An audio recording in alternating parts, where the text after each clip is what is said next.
বিএনপির চেয়ারপারসন বেগম খালেদা জিয়া খুবই গুরুতর অসুস্থ। নিঃসন্দেহে বেগম খালেদা জিয়া বাংলাদেশের অন্যতম একজন জনপ্রিয় নেত্রী।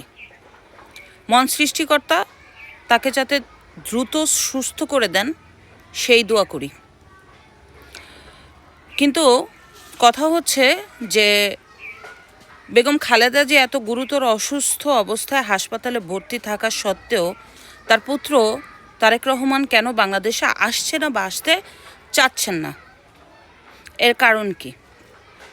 ধরে নেন বেগম খালেদা জিয়া যদি এরকম গুরুতর অসুস্থ অবস্থায় সাবেক প্রধানমন্ত্রী শেখ হাসিনার শাসনকালীন সময় থাকতো, তখন কি হতো?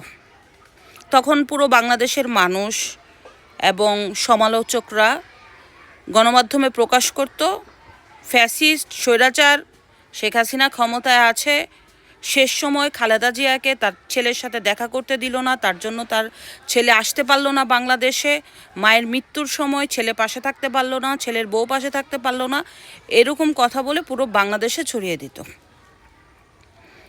তবে এখন কেন তারেক রহমান শেখ হাসিনার ক্ষমতা শেষ হওয়ার পরেও বাংলাদেশে আসতে পারছে না, বিশেষ করে যখন বেগম খালেদা জিয়া খুবই গুরুতর অসুস্থ হয়ে হাসপাতালে ভর্তি আছেন?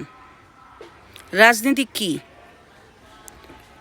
এখন তাকে কে বাধা দিচ্ছে? কেন সে আসতে পারছে না বা কেন সে আসবে না?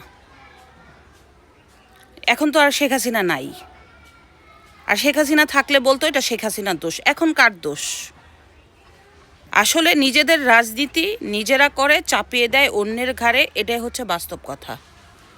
মায়ের গুরুতর অবস্থায় সে দেশে ফিরতে পারছে না বা আসছে না, এখন তার দল মোটামুটি ক্ষমতায়, তার নেতাকর্মীরা বাহিরে, কেউ জেলে নাই, তার নেতাকর্মীরা দিব্যি ক্ষমতাবান চেয়ারে বসে আছে, মানে অদৃশ্য ক্ষমতায়।